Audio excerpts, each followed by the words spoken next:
I met Jamar Perry in September 2005 at the big Red Cross shelter in Baton Rouge, Louisiana. Dinner was being doled out by grinning young Scientologists, and he was standing in line. I had just been busted for talking to evacuees without a media escort and was now doing my best to blend in, a white Canadian in a sea of African-American Southerners. I dodged into the food line behind Perry and asked him to talk to me as if we were old friends, which kindly he did. Born and raised in New Orleans, he'd been out of the flooded city for a week. He looked about 17, but told me he was 23. He and his family had waited forever for the evacuation buses. When they didn't arrive, they had walked out in the baking sun.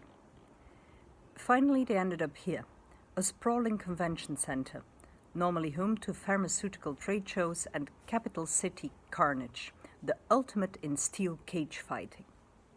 Now jammed with 2,000 cots and a mess of angry, exhausted people being patrolled by edgy National Guard soldiers just back from Iraq. The news racing around the shelter that day was that Richard Baker, a prominent Republican congressman from this city, had told a group of lobbyists, "We finally cleaned up public housing in New Orleans. We couldn't do it, but God did." Joseph Canizaro, one of New Orleans' wealthiest developers, had just expressed a similar sentiment. "I think we have a clean sheet to start again.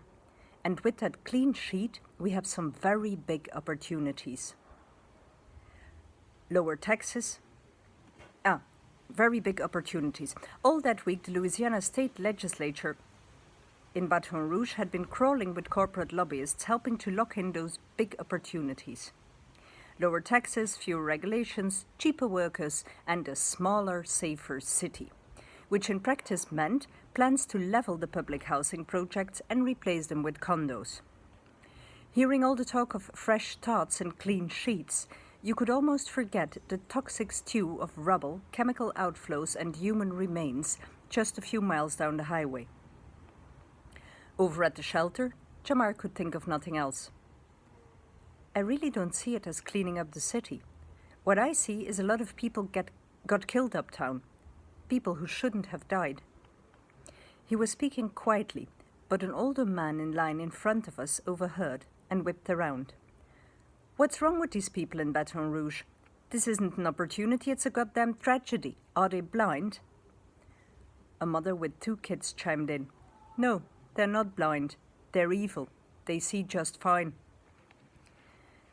One of those who saw opportunity in the floodwaters of New Orleans was Milton Friedman, grand guru of a movement for unfettered capitalism and the man credited with writing the rulebook for the contemporary, hypermobile global economy. 93 years old and in failing health, Uncle Milty, as he was known to his followers, nonetheless found the strength to write an op-ed for the Wall Street Journal 3 months after the levees broke. "Most New Orleans schools are in ruins," Friedman observed, as are the homes of the children who have attended them. "The children are now scattered all over the country. This is a tragedy. It's also an opportunity to radically reform the educational system." Friedman's radical idea was that instead of spending a portion of the billions of dollars in reconstruction money on rebuilding and improving New Orleans' existing public school system, the government should provide families with vouchers, which they could spend at private institutions, many run at a profit, that would be subsidized by the state. It was crucial, Friedman wrote, that this fundamental change wasn't a stopgap, but rather a permanent reform. A network of right-wing think tanks seized on Friedman's proposal and descended on the city after the storm. The administration of George W. Bush backed up their plans with tens of millions of dollars to convert New Orleans' schools into charter schools, publicly funded institutions run by private entities according to their own rules.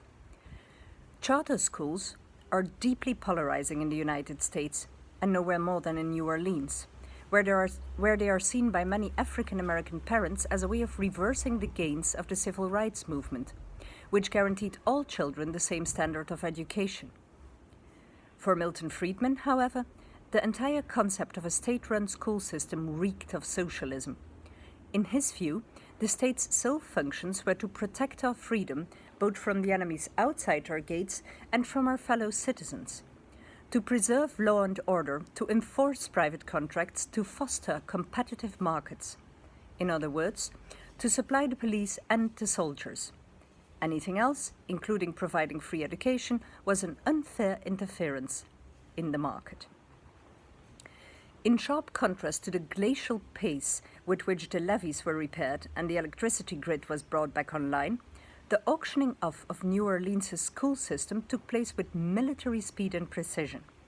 Within 19 months, with most of the city's poor residents still in exile, New Orleans' public school system had been almost completely replaced by privately run charter schools. Before Hurricane Katrina, the school board had run 123 public schools. Now, it ran just 4. Before that storm, there had been 7 charter schools in the city. Now, there were 31. New Orleans teachers used to be represented by a strong union. Now the union's contract had been shredded, and its 4,700 members had all been fired. Some of the younger teachers were rehired by the charters at reduced salaries. Most were not. New Orleans was now, according to the New York Times, the nation's preeminent laboratory for the widespread use of charter schools, while the American Enterprise Institute, a Friedmanite think tank, enthused that Katrina accomplished in a day what Louisiana school reformers couldn't do after years of trying. Public school teachers, meanwhile, watching money allocated for the victims of the flood being diverted to erase a public system and replace it with a private one, were calling Friedman's plan an educational land grab. I call these orchestrated raids on the public sphere in the wake of catastrophic events, combined with the treatment of disasters as exciting market opportunities, disaster capitalism.